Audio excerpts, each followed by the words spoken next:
नमस्कार, स्वदेश न्यूज के खास प्रोग्राम जनता मांगे जवाब में आपका स्वागत है। आपके साथ मैं हूं एसपी त्रिपाठी। जनता मांगे जवाब में आज हम बात करेंगे सरनेम की सियासत की। दरअसल 9 फरवरी को प्रधानमंत्री नरेंद्र मोदी ने राज्यसभा में नेहरू सरनेम को लेकर कांग्रेस और गांधी परिवार पर तीखा हमला बोला था। प्रधानमंत्री ने कांग्रेस को इतिहास याद दिलाते हुए पूछा था कि आखिर क्या वजह है कि गांधी परिवार अपने नाम के पीछे नेहरू सरनेम नहीं लगाता। प्रधानमंत्री मोदी ने राज्यसभा में राष्ट्रपति के अभिभाषण पर धन्यवाद प्रस्ताव के जवाब में पूर्व प्रधानमंत्री जवाहरलाल नेहरू का जिक्र करते हुए कहा था कि 600 सरकारी योजनाएं गांधी नेहरू परिवार के नाम पर थी, फिर भी नेहरू जी का नाम क्यों नहीं लिया जाता।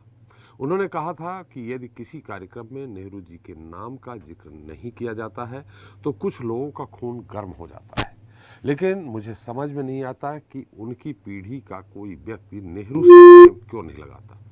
आखिर डर किस बात का है? इन्हें नेहरू सरनेम रखने में इतनी शर्मिंदगी क्यों है? हालांकि उस दौरान कांग्रेस ने पीएम के इस सवाल पर जमकर पलटवार किया और कहा था कि भारत में कोई नाना का सरनेम रखता है क्या। खुद राहुल गांधी ने कहा था कि प्रधानमंत्री सीधे तौर पर मेरा अपमान करते हैं और उनके शब्दों को सांसद के भाषण से हटाया नहीं जाता है, लेकिन मेरे अधिकांश भाषण को संपादित कर दिया जाता है। आपको बता दें कि संसद से लेकर सड़क तक अडानी से संबंधों को लेकर राहुल गांधी सहित पूरी कांग्रेस मुकर रही है और उस वक्त हुआ भी यही था जब सदन में सांसद राहुल गांधी ने अडानी को लेकर सवाल किए थे, तो उसका जवाब देने की बजाय प्रधानमंत्री नरेंद्र मोदी ने नेहरू सरनेम पर गांधी परिवार को घेरा था। लेकिन अब एक बार फिर राहुल गांधी ने मेघालय में पीएम मोदी और बिजनेसमैन गौतम अडानी को लेकर भी हमला बोला है। उन्होंने कहा है कि मैंने संसद में पीएम से अडानी के साथ उनके संबंधों के बारे में पूछा था। मैंने सभी सदस्यों को एक तस्वीर भी दिखाई थी। मोदी ने मेरे इन सभी सवालों का जवाब नहीं दिया, बल्कि मेरे सरनेम को लेकर सवाल करने लगे। ऐसे में एक बार फिर सरनेम की सियासत को हवा मिली हुई है और हाल फिलहाल लगता भी नहीं है कि इस मुद्दे को लेकर चल रही सियासत कहीं भी जाकर रुकेगी।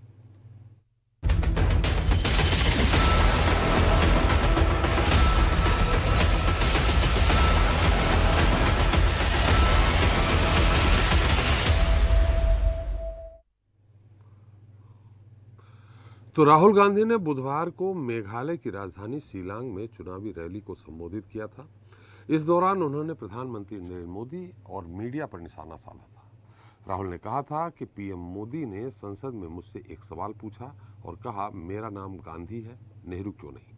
मैंने उनके सवाल का जवाब दिया, लेकिन मीडिया ने उसको कहीं नहीं दिखाया।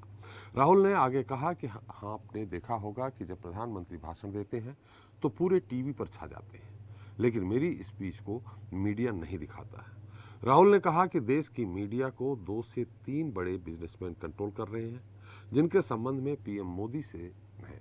दरअसल मेघालय में 27 फरवरी को विधानसभा चुनाव होने वाले हैं। इसी को देखते हुए राहुल ने शिलांग में चुनावी रैली की। इस दौरान राहुल गांधी ने भाजपा के साथ साथ टीएमसी पर भी निशाना साधा।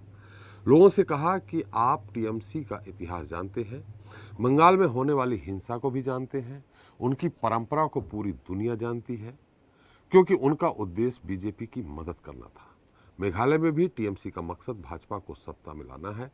अब राहुल गांधी जिस तरह से एग्रेसिव मोड पर मोदी और अडानी को लेकर हमलावर हैं, पीएम मोदी पर पलटवार कर रहे हैं, इससे वे भाजपा को कितना घेर पाएंगे और उनके भाजपा और टीएमसी को लेकर दिए उनके बयान के क्या मायने हैं, इसी मुद्दे पर चर्चा करेंगे। लेकिन उसके पहले सुन लेते हैं कि प्रधानमंत्री ने संसद में क्या कहा था और बुधवार को राहुल गांधी का उस पर क्या रिएक्शन था।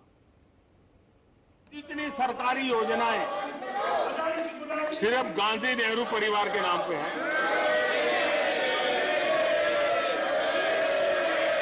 आदरणीय सभापति जी, किसी कार्यक्रम में अगर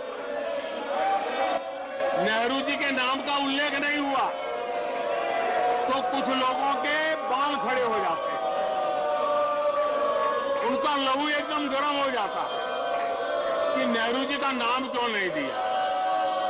आदरणीय सभापति जी, मैं बहुत आश्चर्य होता है कि चलो भाई हमसे कभी छूट जाता होगा नेहरू जी का नाम, और छूट जाता होता होगा हम ठीक भी कर लेंगे क्योंकि वो देश के पहले प्रधानमंत्री थे। लेकिन मुझे ये समझ नहीं आता है कि उनकी पीढ़ी का कोई व्यक्ति नेहरू सरनेम रखने से डरता क्यों है? क्या शर्मिंदगी है नेहरू सरनेम रखने से? क्या शर्मिंदगी है? इतना बड़ा महान व्यक्तित्व अगर आपको मंजूर नहीं है, परिवार को मंजूर नहीं है, और हमारा हिसाब मांगते रहते हो। Whenever the Prime Minister goes abroad, Mr. Adani gets a gift. Prime Minister goes to Bangladesh, Mr. Adani gets a gift. Prime Minister goes to Australia, Mr. Adani gets a gift. Prime Minister goes to Sri Lanka, Mr. Adani gets a gift. And I also showed a picture when Mr. Adani and Mr. Modi are sitting in Mr. Adani's aircraft and Mr. Modi is relaxing as if it's his own home. Mr. Modi did not answer a single question. In fact, he asked me a question and he said, "Why is my name Gandhi and not Nehru?" He avoided the entire discussion and he didn't answer a single question. I gave the speech in Parliament, and then you notice that Mr. Modi is all over television while he gives his speech. But my speech is nowhere to be seen. It's not visible in the media, not heard about in the newspapers, not seen on the channels. And the reason is that the media of this country is completely controlled by 2 or 3 large industrialists who have a relationship with the Prime Minister.